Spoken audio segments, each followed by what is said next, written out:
con la exposición con prevención de respuesta.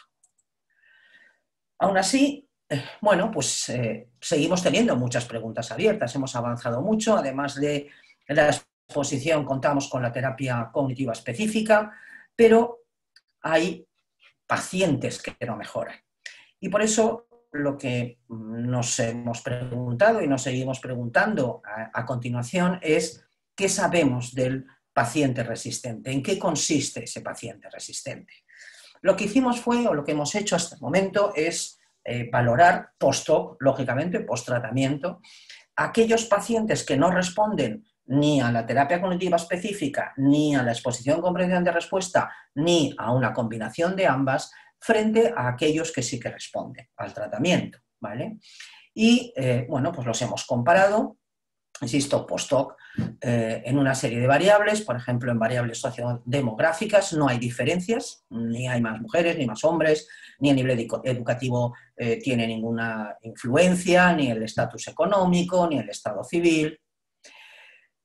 Con respecto a las estrategias de neutralización pretratamiento, tampoco hay diferencias entre el que responde, los pacientes que responden y los que no responden, pero sí hay diferencias en creencias disfuncionales. Para empezar, los pacientes que no responden puntúan mucho más en creencias disfuncionales relacionadas con sus propios síntomas que los pacientes que sí responden al tratamiento. Básicamente se trata de estas dos, importancia de controlar los pensamientos e intolerancia a la incertidumbre. La intolerancia a la incertidumbre es una creencia transdiagnóstica, está presente no solo en el TOC, sino en todos los trastornos de ansiedad y probablemente en otros muchos trastornos no ansiosos. Pero la importancia de controlar mis pensamientos sí que es muy específica del TOC. Bueno, pues las personas con TOC, los pacientes TOC que no responden al tratamiento tienen este tipo de creencias muy arraigadas y por supuesto también el resto, pero sobre todo estas creencias de la importancia de controlar mi pensamiento. Otro aspecto en el que nos hemos fijado también es el subtipo de TOC, es decir, cuál es la sintomatología predominante en estos pacientes que no responden. Y lo que nos hemos encontrado es que los pacientes que no responden no pertenecen, digamos, al grupo, en su totalidad, al grupo de pacientes reactivos, no al grupo de pacientes autógenos. El grupo de pacientes reactivos incluye pacientes en donde predominan los síntomas de contaminación y lavado, síntomas de orden y síntomas de comprobación, es decir, en donde la ideación obsesiva no es muy potente, pero sí es muy potente el componente conductual o comportamental. Esto no quiere decir que los pacientes con este tipo no respondan al tratamiento, porque el 71,8% sí responden, ¿vale? Pero dentro de los que no responden, todos son de esta modalidad. Por lo tanto, ¿cuál es el perfil resistente a terapia cognitivo-conductual? Pues el perfil del paciente que nos debe alertar, el paciente TOC, que nos debe alertar de entrada a que probablemente va a ser más resistente al tratamiento, es aquel que tiene creencias disfuncionales muy potentes, muy arraigadas, especialmente la intolerancia a la incertidumbre, es decir, tiene un componente ansioso potente, y, en segundo lugar, necesidad e importancia de controlar los pensamientos y, por lo tanto, el propio comportamiento. En segundo lugar, con respecto a las estrategias de control y de neutralización, como ya vimos en otro trabajo antes, la intención o la motivación continua de suprimir pensamientos y comportamientos es tremendamente perniciosa. Y en otro trabajo que no les he comentado, la tendencia a autocastigarse, a culpabilizarse, ya sea por las obsesiones, ya sea por las compulsiones o por ambas, es otra de las estrategias de control y neutralización que sabemos que bueno, presentan estos pacientes resistentes al tratamiento conductual. Y en tercer lugar, con respecto al subtipo o modalidad predominante, que es de estos dos grupos que les he comentado, estaríamos hablando del paciente reactivo.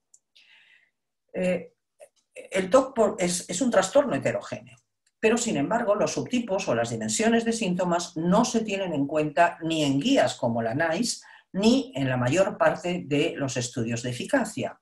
Nosotros lo que nos planteamos para un poco solucionar o dar respuesta a este problema es valorar en qué medida realmente la terapia cognitiva específica y la exposición con prevención de respuesta separadamente funcionaban mejor o peor en el caso de los pacientes autógenos y en el caso de los pacientes reactivos. Pacientes autógenos, repito, son aquellos que tienen obsesiones fundamentalmente de tipo sexual, de tipo inmoral, de tipo religioso, las obsesiones estas de tipo repugnante, ¿vale? Mientras que los reactivos son los de orden, contaminación, comprobación, dudas en general, que realmente son mucho más prevalentes que los otros. Bueno, básicamente esta diferenciación entre TOC autógeno y TOC reactivo, como les he comentado, serían estos contenidos obsesivos. Es una propuesta que hicieron Li y Kwon en el 2003 y que se sigue utilizando porque es realmente interesante. Bueno, vamos a ver qué es lo que nosotros hemos encontrado. Pues lo que nosotros hemos encontrado con ese estudio que les digo de 15 pacientes autógenos y 33 reactivos, en total 48, es que en el pretratamiento, en realidad, perdón, no había muchas diferencias, ni en cuanto a el worry o la puntuación, por ejemplo, en ansiedad, que es lo que evalúa el PSOWQ, pero sí, como era de esperar, en la duración del tratamiento. En la duración del TOC. Los pacientes de tipo autógeno, como media, estaban presentando síntomas desde hace 6 años, síntomas clínicamente significativos. Mientras que los pacientes reactivos tenían una evolución muchísimo mayor, de 12 años. Por lo tanto, esto ya es un primer dato que nos debe alertar. Un paciente con una duración muy prolongada de los síntomas y que o bien no se ha sometido a ningún tratamiento o bien a los tratamientos a los que se ha sometido no ha respondido de manera adecuada, siempre que el tratamiento fuera adecuado, hay que plantearse que va a ser un paciente resistente al tratamiento y por lo tanto hay que modificar las estrategias de tratamiento. No había diferencias en cuanto a gravedad en obsesiones, pero sí, lógicamente, en compulsiones, ¿vale? Es decir, la puntuación en iVox, que es la medida estándar de gravedad del TOC, era significativamente mayor, de hecho, en el caso de los pacientes reactivos que en el caso de los pacientes autógenos y, de manera muy interesante, en la segunda parte de la gráfica, en esta de aquí, tienen que la mayor parte, o sea, la mayor parte no, es decir, algunos pacientes de tipo reactivo presentaban trastornos de personalidad graves y, sin embargo, no los presentaban los pacientes autógenos.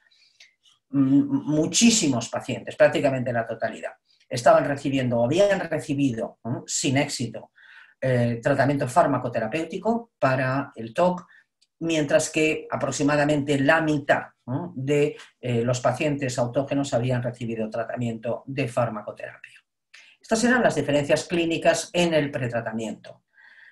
También a nivel de pretratamiento, las diferencias cognitivas, metacognitivas, perdón, radicaban fundamentalmente en estos dos aspectos. En primer lugar, los pacientes autógenos sobreestimaban la importancia que tienen sus pensamientos. Recuerden que se trata de pacientes con obsesiones de tipo sexual, religioso, inmoral, etcétera, mientras que en el caso de los pacientes reactivos puntuaban significativamente más en intolerancia e incertidumbre, de nuevo esa variable transdiagnóstica de gran componente ansioso, pero también en perfeccionismo y en estrategias de supresión, que de nuevo se revela como un elemento distorsionador muy importante. Con respecto al porcentaje de recuperados, fíjense, el 73% de los pacientes autógenos, tanto en el post-tratamiento como después seguían aumentando al año, se habían recuperado por completo. Sin embargo, solo un 33% de los pacientes reactivos o habían obtenido una recuperación significativa en el posttratamiento y además, a medida que pasaba el tiempo, es decir, al cabo del año, íbamos perdiendo pacientes en cuanto a la recuperación. ¿Cuáles son las características, en conclusión, de este paciente reactivo? En primer lugar, se trata de un paciente con una evolución superior, evolución de los síntomas superior a los 10 años, en donde no se han observado mejorías significativas. Se trata de pacientes que necesitan farmacoterapia de una manera más intensiva, que presentan comorbilidad con el antiguo eje 2 del DSM, es decir, con trastornos de personalidad, que presentan sintomatología, además del trastorno de ansiedad generalizada o comorbilidad incluso con el TAG, fundamentalmente no solo porque obtienen puntuaciones más elevadas en el PSVWQ, como vimos antes, sino también porque obtienen puntuaciones más elevadas en creencias disfuncionales típicas de los trastornos de ansiedad, intolerancia a la incertidumbre y perfeccionismo. Además, un aspecto que no ha salido en las gráficas, pero que también vimos, presentan creencias disfuncionales más patológicas en relación, en concreto, con la fusión pensamiento-acción de tipo probabilidad. Es decir, si pienso algo, es mucho más probable que suceda. Mayor resistencia al cambio en otra serie de creencias de responsabilidad, necesidad de controlar los pensamientos y peligro, y estrategias de control tanto manifiestas, es decir, las compulsiones, como las encubiertas, la supresión y el autocastigo. Estas serían las características que, a nuestro modo de ver, bueno, pues nos alertan de que un paciente va a ser resistente al tratamiento. ¿Cuál es nuestra propuesta de tratamiento? Bueno, nuestra propuesta de tratamiento se parece, pero es un poco diferente, a la que plantean Debbie Sogman y Gail Stickety, grandes expertas en este tema, que lo que plantean es que en sus datos, en sus estudios, sale un perfil prácticamente similar al nuestro. Lo que plantean es que se haga un tratamiento desde el principio simultáneo y combinado de terapia cognitiva específica y exposición con prevención de respuesta. Sin embargo, en nuestro caso utilizamos otro esquema parecido, pero no exactamente igual. En primer lugar, bueno, detectamos en función de las características que ya hemos visto si es un posible paciente resistente. Si no lo es y su sintomatología es de tipo autógeno, aplicamos terapia cognitiva específica, porque ya sabemos que más del 80% de los pacientes de esta categoría van a estar recuperados con terapia cognitiva específica. Pero si la sintomatología es especialmente de tipo reactivo, es decir, de orden, contaminación, limpieza, etcétera, aplicamos de entrada exposición con prevención de respuesta.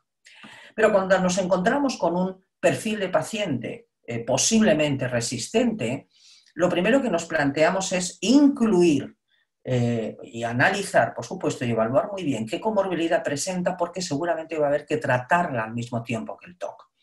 En el caso de que sea un paciente con sintomatología de tipo autógeno, empezamos con terapia cognitiva específica, como en el caso del otro grupo. Y en el caso de que sea reactivo, con exposición. Pero lo que hacemos a continuación, una vez ha terminado la terapia cognitiva específica, es aplicar exposición con prevención de respuesta. Y en el caso del paciente con obsesiones y compulsiones de tipo reactivo, después de la exposición aplicamos terapia cognitiva específica. ¿Qué es lo que estamos consiguiendo con esto? Bueno, pues que las tasas de recuperación en esos posibles pacientes resistentes estén rondando el 50%. Hemos pasado de un 20 en 30% en esos posibles pacientes resistentes, bueno, pues prácticamente a doblar la tasa, lo cual, pues sinceramente nos tiene muy felices desde el punto de vista clínico.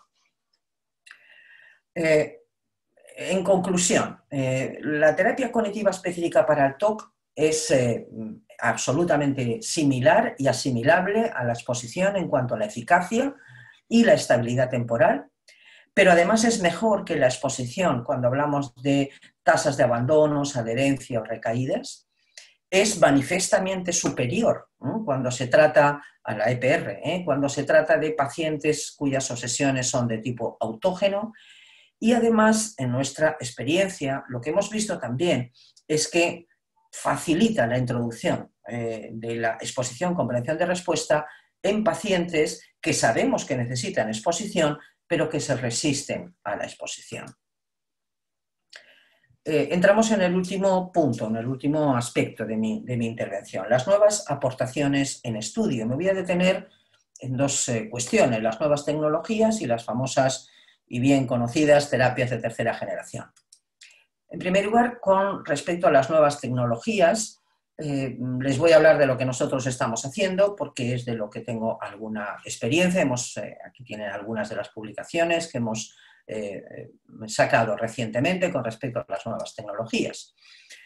De las nuevas tecnologías, que como saben la variedad es inmensa, hemos aplicado o estamos aplicando dos cosas. Por un lado, tratamiento con realidad virtual o mediante realidad virtual con un dispositivo realmente muy sencillo, muy fácil, nada sofisticado, ¿vale? Aquí tienen un ejemplo, es decir, bueno, pues la persona está delante de una televisión y va cogiendo cosas y va manipulándolas, va guardándolas, va tocándolas, pero en ningún momento las toca realmente, ¿vale? Lo que pasa es que esta persona se ve así, ¿no? Cuando mira en la televisión y se evalúan continuamente, se le van preguntando continuamente los niveles de ansiedad y de asco.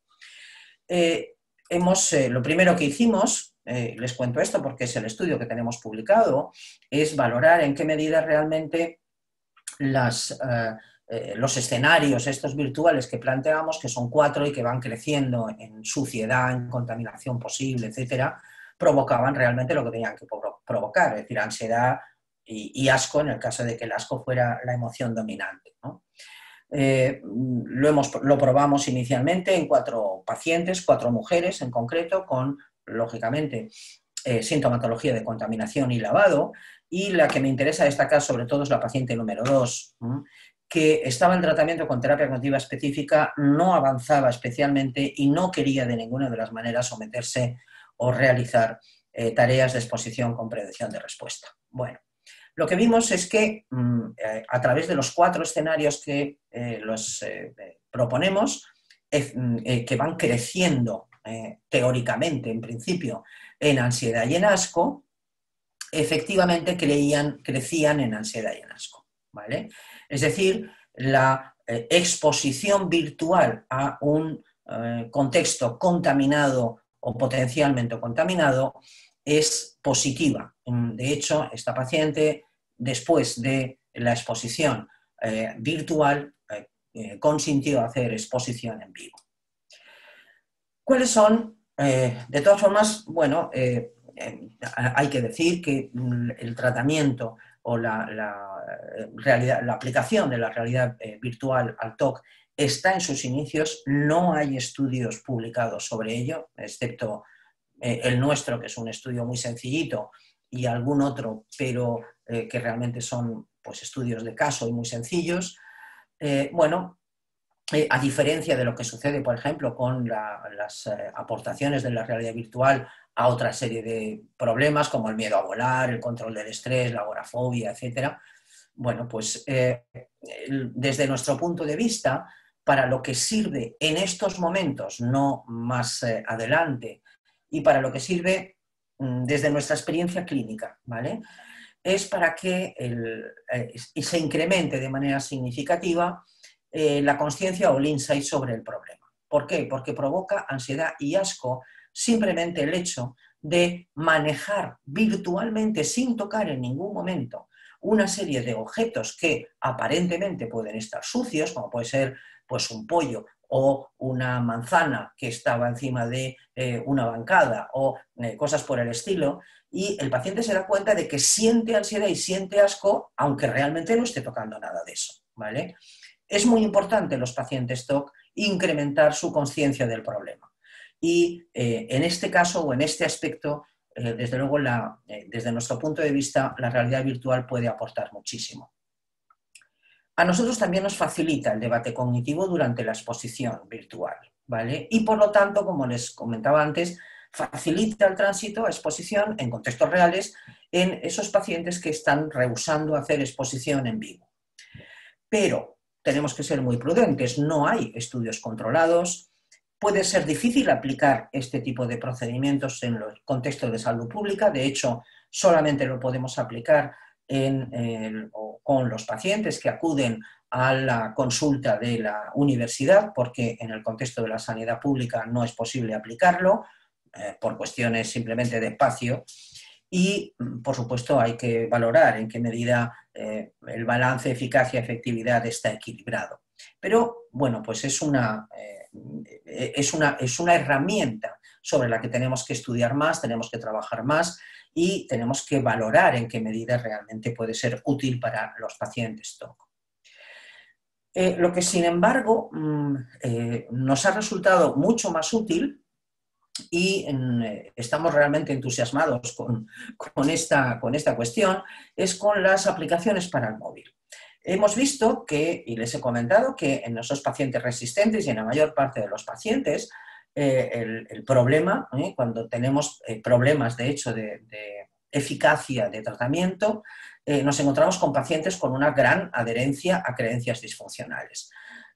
Trabajando sobre esta cuestión y en conjunto con el profesor Guy Doron de la Universidad de Herzliya en Israel, nos planteamos la posibilidad de elaborar una aplicación breve y sencilla y, por supuesto, gratis para poder modificar o para ver en qué medida se modificaban o se permitía o se facilitaba el cambio de creencias a través de esa aplicación de uso sencillo. Lo primero que hicimos, que son estos resultados que ven aquí, es probar si realmente en población general, sin sintomatología TOC, es decir, sin diagnóstico realmente de ningún trastorno, ni de TOC ni de ningún otro trastorno, la utilización de la aplicación modificaba las creencias, su adherencia a las creencias. Y la sorpresa fue que sí que las modificaba, con un tamaño del efecto además considerable, una delta de 0,71. Y además, aunque obviamente los síntomas TOC eran prácticamente inexistentes, también.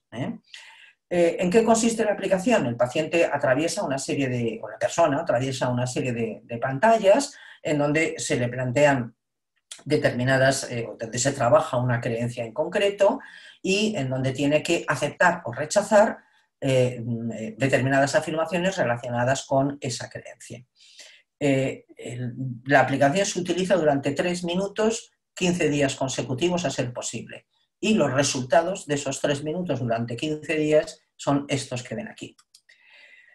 Además, la hemos puesto ya a prueba y lo hemos publicado como sustitución de sesiones de prevención de recaídas en una paciente que previamente, bueno, pues, había presentado síntomas de gravedad extrema en TOC. Se trataba ya de una paciente que digamos que estaba en fase de prevención de recaídas, por lo tanto que había mejorado mucho, pero no se había recuperado del todo. Bueno, pues con lo que hemos encontrado es que esta paciente se ha obtenido realmente puntuaciones de recuperación absoluto después de la utilización de la app. Pero, de nuevo, prudencia, es una paciente, ¿vale? Y, por lo tanto, lo que estamos haciendo ahora es utilizarlo de manera sistemática como sustitutos de la prevención de recaídas y, por lo tanto, de mantenimiento de logros en todos los pacientes que estamos tratando. Estamos valorando los resultados y cuando tengamos algunos resultados, pues ya los comentaré. El último aspecto es, la última cuestión, digamos, son las terapias de tercera generación, las denominadas terapias de tercera generación, junto con otros procedimientos terapéuticos incluidos en general dentro de lo que son las terapias cognitivas. Las terapias de tercera generación o terapias contextuales, las más conocidas seguramente por todos, son el mindfulness, y hay muchísimas publicaciones relativamente recientes sobre mindfulness y su aplicación al TOC, y la terapia de aceptación y compromiso. También hay muchísimas publicaciones en revistas realmente muy prestigiosas sobre la terapia de aceptación y compromiso en su aplicación al TOC. ¿Cuáles son las conclusiones, para no aburrirles, de los resultados que se han publicado con respecto al mindfulness y con respecto a la aceptación y compromiso? Me voy a centrar exclusivamente en estos dos metaanálisis que han realizado o que están basados en ECAs, es decir, en ensayos clínicos aleatorizados, o en inglés RCTs. ¿Cuáles son las conclusiones de estos metaanálisis? En primer lugar, que la terapia cognitivo-conductual más la de cicloserina no es más eficaz que la terapia cognitivo-conductual sola. Esto es un dato que no tiene que ver con el mindfulness, pero sí con la de cicloserina, que es uno de los fármacos que últimamente se había puesto más de moda. Bueno, pues no parece que aporte especialmente nada. Con respecto al mindfulness, terapia cognitivo-conductual más mindfulness no es más eficaz que solo la terapia cognitivo-conductual, es decir, que el mindfulness, a través de 4 ensayos clínicos aleatorizados, no aporta nada a la terapia cognitivo-conductual, entendiendo en este caso terapia cognitivo-conductual, exposición más terapia cognitiva específica. ¿Qué es lo que sucede con la aceptación y compromiso? Con respecto a la aceptación y compromiso, pues la verdad es que los estudios son bastante discutibles. En primer lugar, por ejemplo, se ha comparado con relajación muscular progresiva, que sabemos que pues, la relajación muscular progresiva sirve para muchas cosas, pero desde luego no para tratar el TOC. Se ha comparado añadiéndola a inhibidores selectivos de la recaptación de la serotonina, comparándola versus solo los ISRS, y luego, bueno, pues hay una serie de estudios de casos, que en concreto son 6 pacientes en 2 estudios. ¿Cuáles son los resultados? Los resultados, por supuesto, de aquí no se puede sacar ningún ECA, ¿vale? Porque en este tipo de estudios no es posible hacer ensayos clínicos aleatorizados. Un resultado interesante es que aumenta la flexibilidad cognitiva, es decir, la terapia de aceptación y compromiso mejora la rigidez cognitiva, que es uno de los niveles, uno de los aspectos, digamos, de las personas con TOC más complejas. Reduce algo los síntomas, comparado fundamentalmente con los ISRS, es decir, con los fármacos selectivos, los inhibidores selectivos de la recaptación de la serotonina, y tiene algún efecto positivo en cuanto a la gravedad, entendida, medida o evaluada con el Whitebox, pero no mejora de manera significativa o no reduce de manera significativa, digamos, la gravedad del trastorno. Otra serie de estudios se han centrado en las intervenciones psicosociales y concretamente en la implicación familiar, que la utilidad de las estrategias de implicación familiar tienen como finalidad impedir o disminuir de manera significativa la acomodación. Y en segundo lugar, con la entrevista motivacional, que es una de las estrategias características que se ha utilizado desde hace tiempo con muy buen resultado en el ámbito de las adicciones. En este caso sí que tenemos ensayos clínicos aleatorizados, 4 en el caso de la implicación familiar y 3 en el caso de la entrevista motivacional. Bueno, pues este grupo de intervenciones que se denominan en términos generales psicosociales y que incluyen técnicas de terapia cognitivo-conductual conocidas por todas, cuando se unen a la terapia cognitivo-conductual son más eficaces, es decir, aumentan la eficacia de la propia terapia cognitivo-conductual. Y esto sí que es algo importante. Es decir, así como ni el mindfulness o el mindfulness hoy por hoy sabemos que no es útil para el TOC, no lo empeora, pero tampoco lo mejora. Y la aceptación y compromiso, bueno, pues está en estudio, a ver qué más datos podemos o se pueden aportar para ver si realmente contamos con una estrategia útil.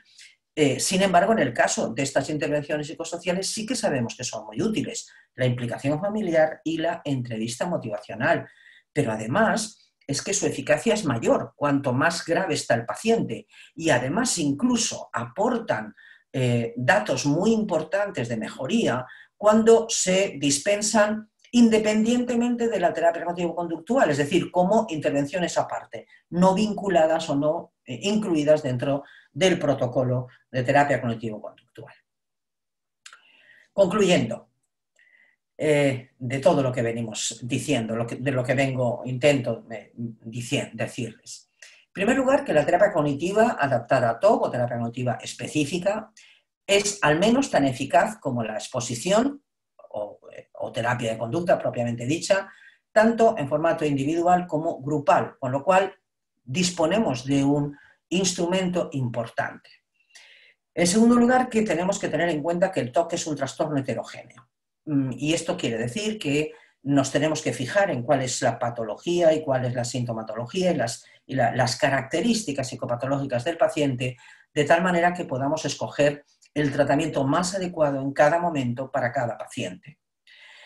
En tercer lugar, que es absolutamente ineludible que sigamos avanzando y explorando las razones de nuestros fracasos terapéuticos. No podemos quedarnos con el dato de que en torno al 70% de los pacientes mejoran o se recuperan. Hay un veintitantos por ciento de pacientes a los que no conseguimos sacar adelante. Y creo que eso es un objetivo de investigación prioritario en estos momentos.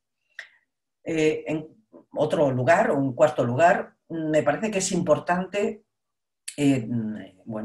tener claro que las nuevas tecnologías y las no tan nuevas, las viejas tecnologías o técnicas como son la intervención familiar y la entrevista motivacional, son estrategias que tenemos que tener en cuenta e incorporar en nuestros protocolos de tratamiento, porque sin ninguna duda aumentan la eficacia de la terapia cognitivo-conductual. Con respecto a las terapias de tercera generación, hoy por hoy no hay estudios que nos permitan valorar su aportación real en comparación con la terapia cognitivo-conductual, y los pocos datos que hay actualmente no apoyan su superioridad ni, por supuesto, la posibilidad de que sustituyan a la terapia cognitiva específica, a la exposición con prevención de respuesta o a una combinación de ambas. En definitiva, nada de eso nuevo es mejor que lo que ya sabemos, de terapia cognitiva o exposición, pero yo creo que no hay duda de que todo eso nuevo puede ayudarnos a mejorar lo que ya sabemos que funciona. Es decir, no hay que abandonar lo que sabemos que funciona, pero sí podemos mejorarlo en aras a poder captar a esos pacientes a los que todavía no somos capaces de ayudar. Porque el saber que no aumenta cada día, pues disminuye un poco todos los días. Y en eso estamos, en intentar avanzar cada día. En definitiva, bueno, pues era un poco el panorama que les quería comentar. Muchas gracias y, por supuesto, muchas felicidades por estos 50 años. Doctora Amparo Belloc, muchísimas gracias. Hay una pregunta, brevemente se la anuncio como para darle el cierre. Nos dicen que en aquellos casos en los que los pacientes ya vienen pensando en otro tipo de tratamiento y que posiblemente no haya evidencia de tratamiento, no haya evidencia de la efectividad, si esto obstaculizaría el tratamiento de terapia cognitivo-conductual. No. A ver, los pacientes que vienen y que no han recibido tratamientos, si no he entendido mal la pregunta, que no han sido eficaces hasta ese momento, ¿es eso, no? ¿Lo que me está preguntando? ¿O es... Sí, dice, la solicitud del paciente por un tratamiento diferente al que se le atribuye un mayor nivel de evidencia supone un conocimiento previo. ¿Puede ser obstáculo el proveerle la terapia cognitivo-conductual? Puede ser un obstáculo si el paciente está muy empeñado en recibir un tratamiento que no es el que nosotros podemos dispensar. Pero aquí entramos en una cuestión, digamos, en donde la ética profesional juega un papel muy relevante, ¿vale? Si nosotros sabemos que el tratamiento que nos está demandando el paciente, por ejemplo, un tratamiento humanista o, por ejemplo, un psicoanálisis, aparte de que podamos dispensarlo o no porque seamos expertos en ello o no, pero en cualquier caso, si sabemos, y como sabemos, que esos tratamientos no son eficaces o no le van a ayudar, lo que podemos y debemos decirle es que no le van a ayudar, pero que es libre, por supuesto, de escoger ese tipo de tratamientos. Que lo que sabemos es que estos tratamientos funcionan y estos otros no le funcionan o no le van a funcionar, pero, por supuesto, es libre. Creo que ahí la ética es importante, ¿no? Más allá, obviamente, de que si no sabemos aplicar psicoanálisis, pues mejor no nos metamos, ¿no? O terapia Gestalt, claro que no. ¿Vale? Bueno, aparecen otras preguntas en el chat, pero dadas las condiciones del tiempo y que ya tenemos el otro ponente esperándonos, nos vamos lamentablemente a suspenderlas para continuar con el siguiente. Doctora Amparo Belog, sigue en nuestro corazón, muchísimas gracias y seguimos en contacto. Muchas gracias por su participación y apoyo. Gracias a vosotros y reitero mi enhorabuena a la facultad por esos 50 magníficos años, ¿vale? Y muchísimas gracias por haber contado conmigo de nuevo. Muchas gracias. Chao. Hasta luego.